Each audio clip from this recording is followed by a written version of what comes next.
독일의 신약학자 요아킴 예레미야스에 의하면 사마리아 사람들은 이방인 노예보다 한 단계 낮은 계층이라고 하였습니다. 사마리아 사람들은 어쩌다 이런 대우를 받게 되었을까요? 그리고 유대인들의 이러한 평가는 바른 건가요?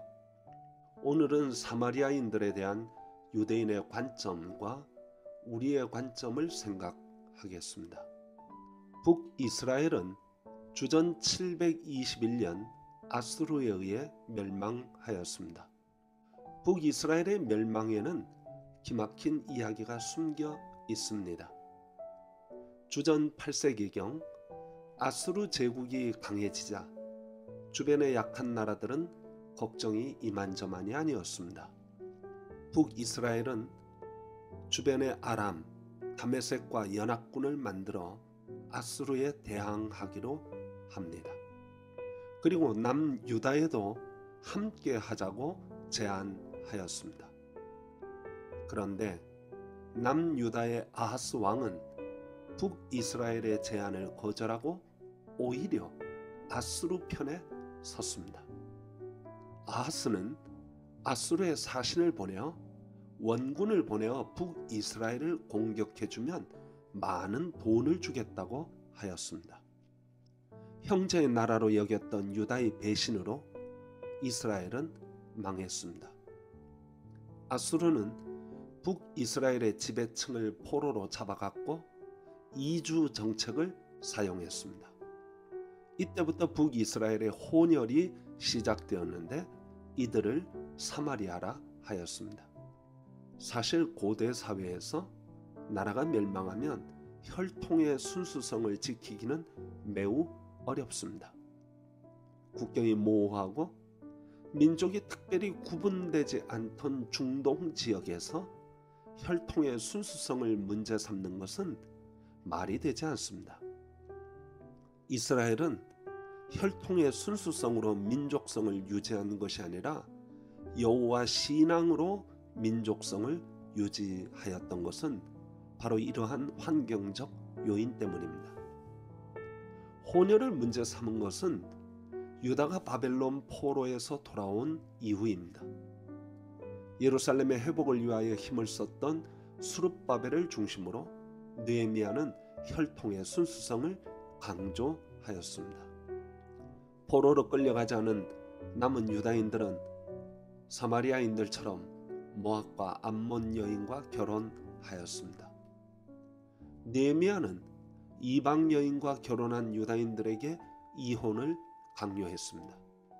그러나 바벨론의 포로로 끌려간 유다인들은 그곳에서 이미 혼혈하였고 아무도 그것을 문제 삼지 않았습니다.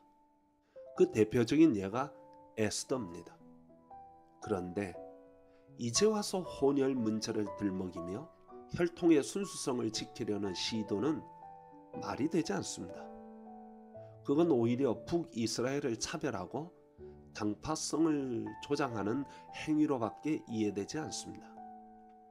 실제로 유대인들은 예루살렘 성전 건축에 참여하려는 사마리아인들의 제의를 거절하므로 지역 차별을 노골화 하였습니다.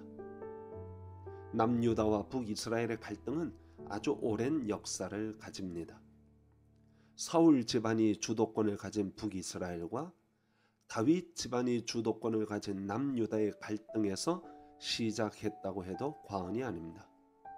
둘 다 여호와 하나님을 믿지만 서로 물과 기름처럼 섞이지 않고 갈등하고 싸우고 모략질하고 상대방을 파멸로 몰아가려고 하였습니다.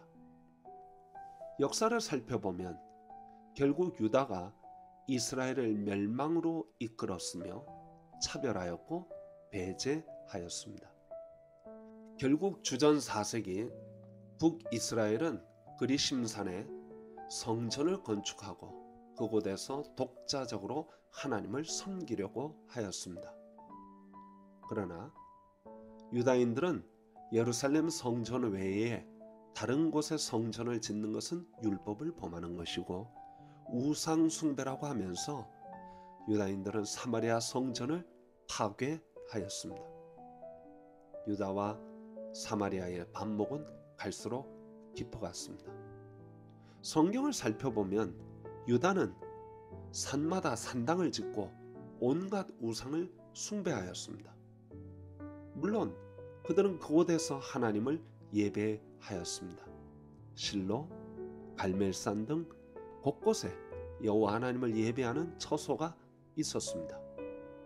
자기들이 산당을 짓고 하나님께 예배하는 것은 괜찮고 사마리아가 하는 것은 우상 숭배라고 욕하는 것은 마땅치 않습니다. 유대와 사마리아의 갈등은 거대한 헬레니즘 물결 속에서 다시 고조됩니다. 헬레니즘은 알렉산더의 정복과 함께 전 세계로 퍼졌습니다. 동서양의 문화가 만나는 상황에서 사마리아와 유대 지역이 대처하는 방식은 달랐습니다.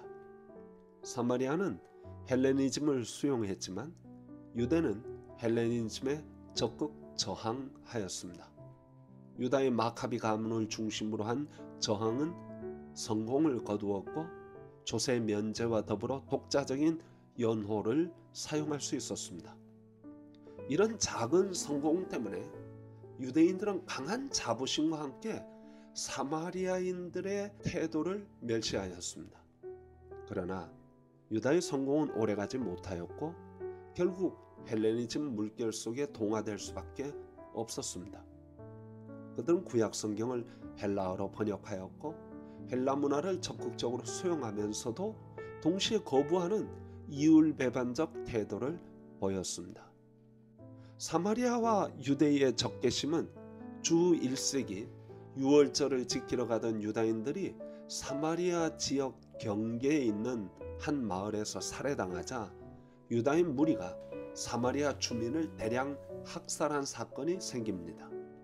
사마리아는 이에 대한 반발로 유월절 밤에 죽은 사람의 뼈들을 성전뜰에 뿌려놓아 성전을 모독함으로 유다인의 분노를 촉발하였습니다.